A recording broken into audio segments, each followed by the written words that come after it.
Good morning. This is Driving with Myles. I'm a state certified instructor. I teach teens and adults. Today, we're going to talk about using efficient steering techniques. We have some great information here, so I wanted to explain it to you because I've had a lot of questions and comments on steering. So those seem to be very popular tutorials. So I want to take the time to talk about it. This is going to be a quick one. So crash statistics indicate that driving errors involving steering wheels are the main causes of crashes. That's kind of, crazy that people are not steering properly. So one of the biggest things that I see as an instructor, I've been teaching 21 years, is that students struggle having hand placement, how to turn the steering wheel, turn it too fast, turn it too slow, turn it at the inappropriate time.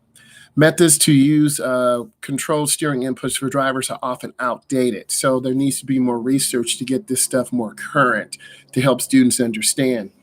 And inefficient, and this leads to crashes. So if you were with me in the car that very first drive, students don't know how to turn the steering wheel. They're looking down at the steering wheel instead of looking up at the road. So those are some important things. Modern technology is always changing. There are a lot of buttons on the steering wheel.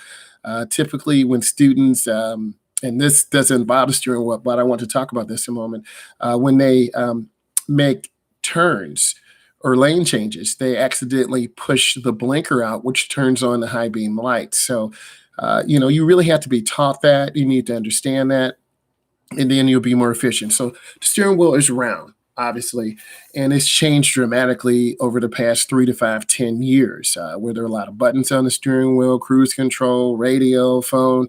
So it's more than just a round piece of plastic. It is actually the lifeline to the car. The size of the steering wheel has changed also. Some are much larger, some are much larger, like a bus steering wheel, a semi steering wheel, and then passenger car steering wheels. I don't have the dimensions, but I will get them. Some are smaller. Sports cars have smaller steering wheels for tighter steering inputs. Passenger cars have certain size steering wheels, so it varies on the car or truck or vehicle that you have. The size, input, and responsiveness of the steering wheel also changes. If you have a Corvette, a Mustang, a Bugatti, steering input changes versus a mom and pop passenger car. So you need to know what type of steering wheel you have. You need to understand the ratio in the steering, because if you turn it a half turn, the car could turn fully. If you don't turn it fully enough, the car may not turn. So you need to understand, what type of car am I in? Am I in a regular passenger car? Am I in a high performance car? Am I in a ultra high performance car? Am I in a bus? Am I in a truck? So those steering techniques really dictate how you will drive. The recommended hand position has become more flexible due to these changes: 10 and 2, 9 and 3, 4 and 6. But remember, there are airbags in the middle. So if you have your thumbs on the airbags and the airbag goes off, you literally could break your thumbs. So that's changed a lot over the years. The recommendations of hand position, you have to be more flexible. So when I hear other instructors talk about hand to hand, a hand over hand, a 9 and 3, a 10 and 2, it's all relative. As long as you have both hands, you got to have both hands on the steering wheel. And that's critical for success and control. In order to maximize vehicle control, you have to have balance, meaning your left hand. I know it's opposite. You have to have your left hand at 10 and 2 and 9 and 3. Some students have their hands opposite, and you go over a bump and you jerk the car.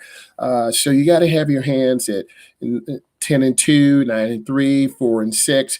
Have the left hand on the left side, have the right hand on the right side. I don't get real technical. Some students are different. Some students want all the technical information. I can give you that. Some students just want to know, where do I have my hands?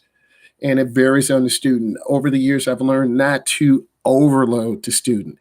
Take your time, give them the information they need, then they'll be successful. Both hands are placed on the steering wheel on the opposite sides. We've talked about that. Your grip should be firm yet gentle. You don't want to squeeze the wheel really hard. If you do, you're going to be really stiff and jerky. Your hands are going to start sweating. Use your fingers and your palms to keep your thumbs up.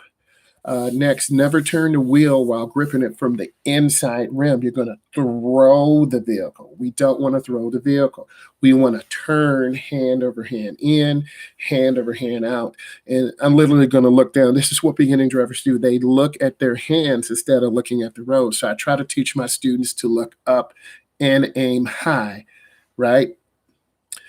Types of steering methods. There are different methods. There's hand to hand, there's continuous steering. Also, some students do palm the steering wheel. You can lose control of that, just like cleaning a window. You don't want to palm the steering wheel. You want to have great hand control. If you palm it, the wheel is going to slide out of your hand. Hand-to-hand methods, commonly called push-pull. When using this method, the left hand grips the wheel at the 7 and the 8, and then you're right. So this is the hand to hand, and then hand over hand, you actually pick it up. So in that first couple of lessons, you really want your instructor to focus on that steering, that hand placement. And right around the end of that first drive or the beginning of the second, that light bulb comes on. Everything clicks and you can see the student learn. And that's really rewarding for me. So, we got to work that hand over hand in, hand over hand out. We go into subdivisions. We take our time. It's low speed maneuvers. Depending upon direction you turn, your right or left hand will push the wheel up. And when turning down, your hands initially will be pushed up. So, this is the hand, the push-pull method. You see school bus drivers, maybe semi-truck drivers. Again, I'm not a heavy organized person to drive those type of vehicles. I do have a chauffeur's license. The driver should use the area 11 and 8. Simply reversing the process will bring the car back to the path. So hand over hand in, making a right. And when you're out of the turn, you turn hand over hand out. A lot of students get their hands mixed up, arms mixed up. They forget to pick up that left hand and return back. It's just various degrees. You want to take your time, talk to your instructor, teach your student, for instance, your mom or dad, who's typically 30 plus, 20 plus years older than you, maybe they learn hand to hand. And that might be outdated for the times that we have. This is to perfect good steering. 10 and 2 is 9 and 3. It's not recommended because it's dangerous because of airbags. So you want to keep your thumbs away from that airbag. Hand over hand. That is the method that most instructional places teach in North America. So using this method is for low speed turns. Hand over hand. You have your hands between 8 and 9, 3 and 4. It just varies on your instructional method, where you're driving, the type of turn. Your right and left hand grasps the wheel and they push up, hand over hand in, hand over hand out. And it's for a complete 90-degree turn. If you have a short turn, it's just a slight turn of the steering wheel. Everyone is different. One-hand steering, using one hand to steering the wheel. For instance, that's called palming the wheel, and you could lose control. Now, if you have to reverse, you have your left hand at the top of the wheel. You put your right hand on top of the passenger seat, and you're looking out of your back window to reverse. You got to be able to look out your back window. You can't trust your backup camera. The only time that the steering wheel's turned to back up is when you're backing or reversing. So let's kind of review.